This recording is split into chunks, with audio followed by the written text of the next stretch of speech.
after an unacceptable Qatar Grand Prix over this last race weekend, and certainly was absolutely unacceptable, with drivers passing out after the race, drivers passing out during the race in their race cars, with drivers such as Logan Sargent having to retire from the race due to heat stroke and really just suffering throughout the entirety of the race at the Losail International Circuit in Qatar. The FIA has promised driver action in the wake of an extreme Formula One Qatar Grand Prix. The FIA has vowed to take action to ensure that there is no repeat of the way that drivers had to take themselves to the physical limit in Formula One's Qatar Grand Prix.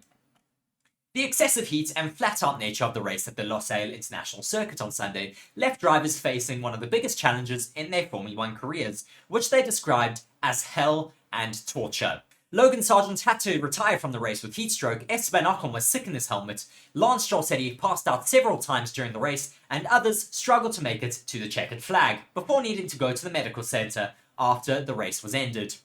Lando Norris reckoned that the way that the event had played out was right on the edge for Formula One, as he made it clear that he did not think it had been safe. It's never been a nice situation to be in. Some people ending up in the medical centre or passing out, and things like that. So, a pretty dangerous thing to have going on. But it's not a point where you can't just go. The drivers need to train more or do any of that. We're in a closed car, so that gets extremely hot in a very physical race for us, and it is certainly very frustrating. I guess on TV it probably doesn't look very physical at all, but clearly, when you have people who end up retiring in such a bad state, it's too much, for the speeds we're doing, it is way too dangerous. In response to the events, motor racing's governing body has promised to open a full investigation into the circumstances surrounding the Qatar Grand Prix.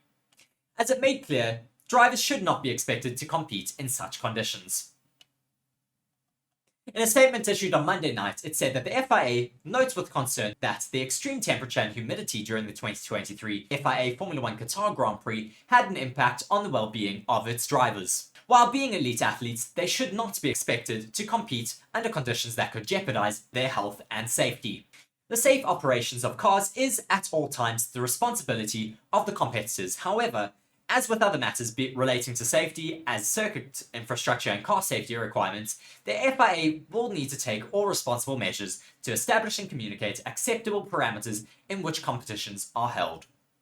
While the return to Qatar next year will be later, in November, with conditions being cooler, the FIA has said that further measures will be needed to be taken to better understand all of the factors that play on an F1 race weekend, so it can issue guidelines going forward.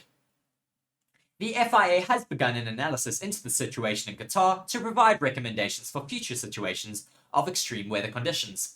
It added, "It should be noted, though, that while next year's edition of the Qatar Grand Prix is scheduled later in the year, when temperatures are expected to be lower, the FIA prefers to take material action now to avoid a repeat in the future." A number of measures will be discussed at the upcoming Medical Commission meeting in Paris. Measures may include guidance for competitors, research into modifications for more efficient airflow into the cockpit, and recommendations for changes to the calendar to align the acceptable climate conditions, amongst others. The FIA has also added that it will see if there are any lessons that can be learned from the desert rallying, where dealing with heat is common, that can be and if it can be applied to Formula One and other single-seater series. Research from other series, such as cross-country events and extreme climates, will be examined for potential applications to circuit events, it said.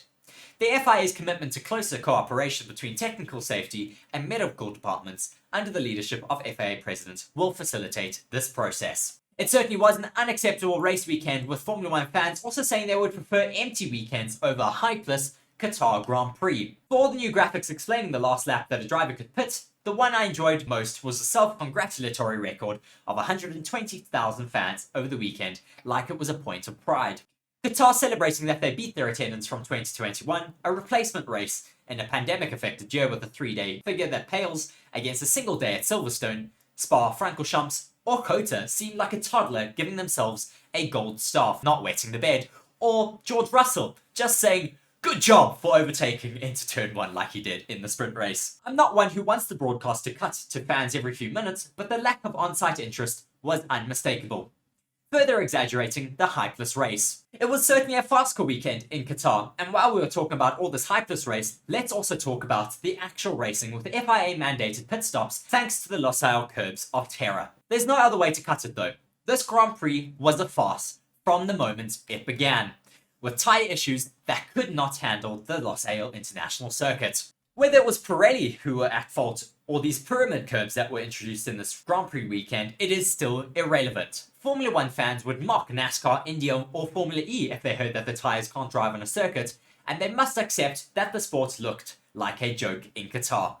The solution for an 18-lap stint led to 57 out laps of running, causing heat stroke, vomiting, and drivers also almost passing out at the wheel, further adding to the ridiculous scenes.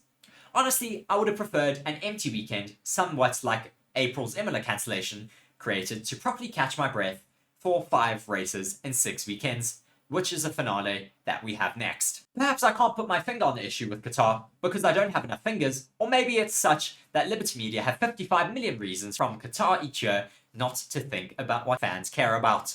It certainly was a farcical weekend with major issues cropping up from FP1 all the way until the end of the race on Sunday. Of course, we spoke about that implemented mandatory 18-lap stint on tyres. Just to go into that into a little bit more detail, as it doesn't talk about it too much in this article, it was a major issue that we had with the fact that they saw after Friday's FP1 running and, of course, the qualifying that took place on that Friday evening, the FIA and Pirelli went and looked at those tyres after that day and saw that there was major amounts of degradation on those tyres. The sidewalls were really incurring a lot of damage, and that gave them some really, really big decisions to make before the race on Sunday, because they saw that it was possible that we may get a repeat of 2021 where we had major amounts of tyre blowouts, which of course caused major issues for drivers and teams, because we don't want to see tyres blowing out, causing major damage to cars, as well as posing a threat to the driver's safety. We then had that implemented 18-lap stint rod that you had to do in that race. So as soon as your tyres got to 18 laps old, you had to come into the pits and had to change those tyres. The safety standards for this race were not acceptable, and we need to have a look at it because, as I've been going on, it was not acceptable at all. In the end, with those 18-lap stints that were brought in, we also had adjustments to the track. They went and extended all of the curbs. They painted curbs onto the track surface so that the drivers would not go onto those pyramid curbs that were causing a lot of damage to the tyres of the cars. And yeah, unfortunately, that is why we had a bit of a difficult start to the race weekend and a bit of a controversial race weekend in all